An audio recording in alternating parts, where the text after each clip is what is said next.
They thought they were punishing Venezuela. Instead, they triggered the largest transfer of wealth from west to east in modern history. January 28, 2019. The Trump administration announces full sectoral sanctions against Venezuela's state-owned oil company, PDVSA.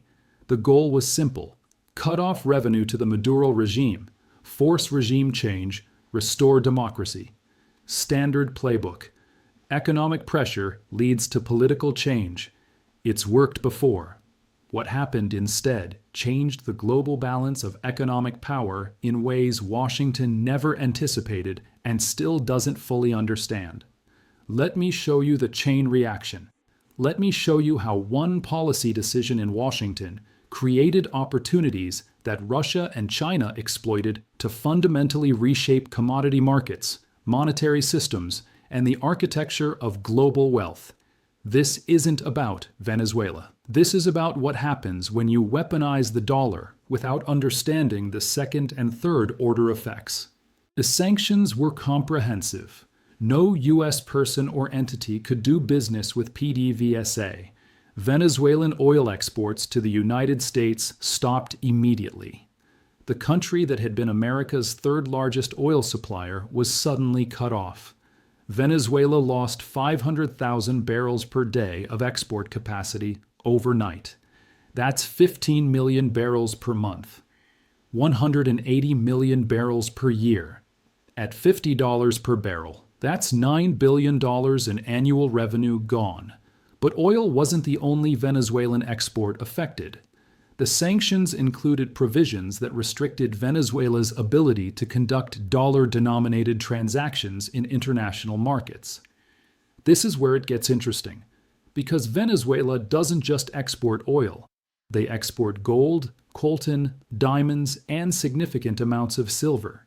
When you can't transact in dollars, when U.S. sanctions, financial institutions won't clear your payments.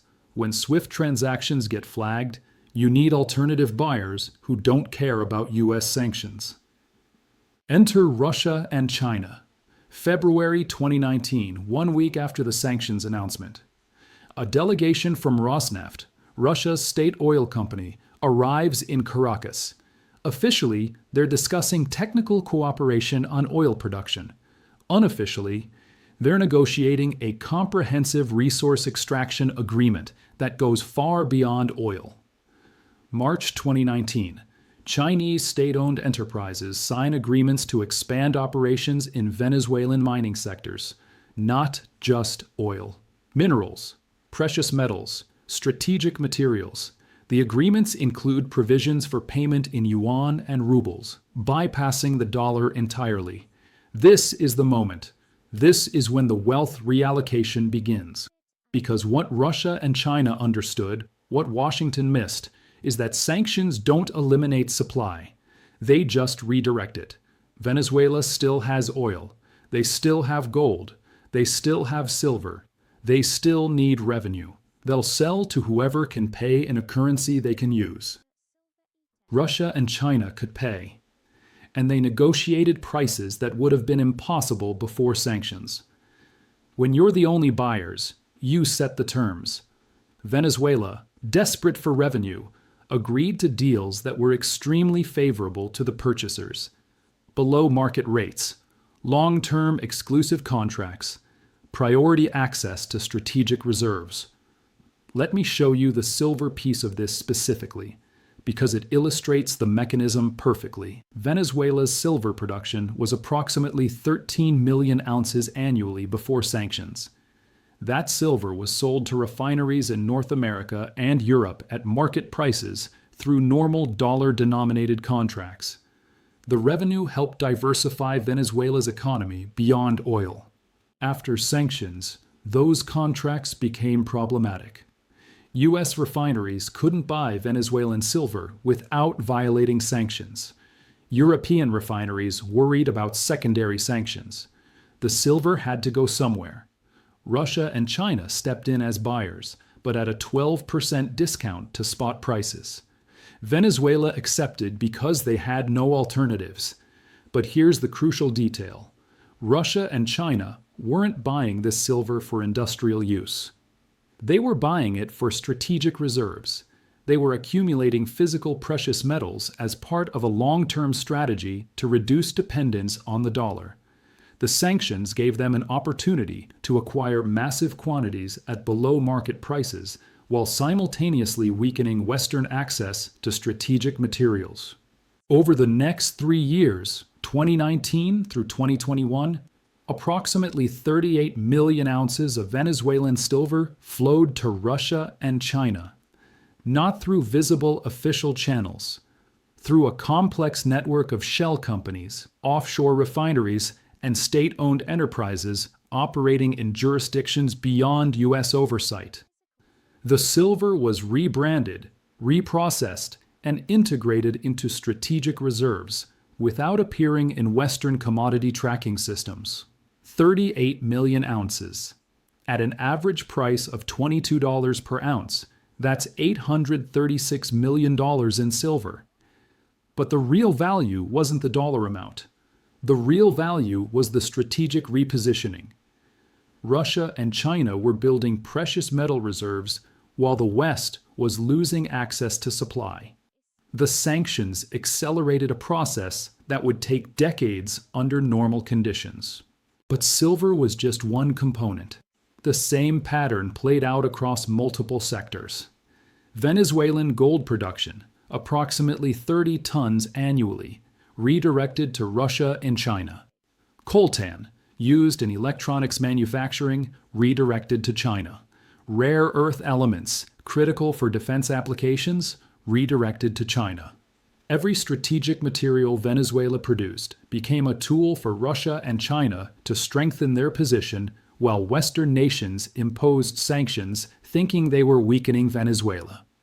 This is the unintended consequence Washington never modeled. Sanctions reduce Venezuelan government revenue, yes, but they don't reduce Venezuelan resource extraction. They just change who benefits from it. And when you force a country to find alternative buyers, you strengthen those alternative buyers at your own expense. By 2021, the reallocation was substantial but still manageable. Then came Ukraine. February 2022, Russia invades Ukraine. The West responds with unprecedented sanctions on Russia. Energy sanctions, financial sanctions, technology sanctions, swift restrictions, asset freezes, the most comprehensive sanctions package ever implemented against a major economy. Russia, having learned from Venezuela, was prepared. They'd spent 3 years building alternative payment systems with China. They'd accumulated commodity reserves. They'd established non-dollar trade relationships. When Western sanctions hit, Russia had options Venezuela didn't have. And this is where the wealth reallocation accelerates exponentially. Because now it's not just Venezuela redirecting resources, it's Russia, the world's largest exporter of wheat, natural gas, palladium, and a top 5 producer of oil, aluminum, nickel, and platinum. All of that production, formerly traded in dollars through Western markets, suddenly flowing through alternative channels to alternative buyers at negotiated prices that bypass Western financial systems. China became the clearinghouse. Russian energy to China. Chinese manufactured goods to Russia. Venezuelan materials to both. Iranian oil integrated into the system. Indian refineries processing Russian crude. A parallel trading system emerged that operated entirely outside dollar dominance. The largest wealth reallocation ever wasn't a single transaction. It was the construction of an alternative global trading architecture that moved trillions in cumulative value from west to east. The mechanism worked like this. Before sanctions, Russia sells gas to Europe for euros, which convert to dollars for international trade. Russia buys goods from multiple countries in dollars. The dollar remains central.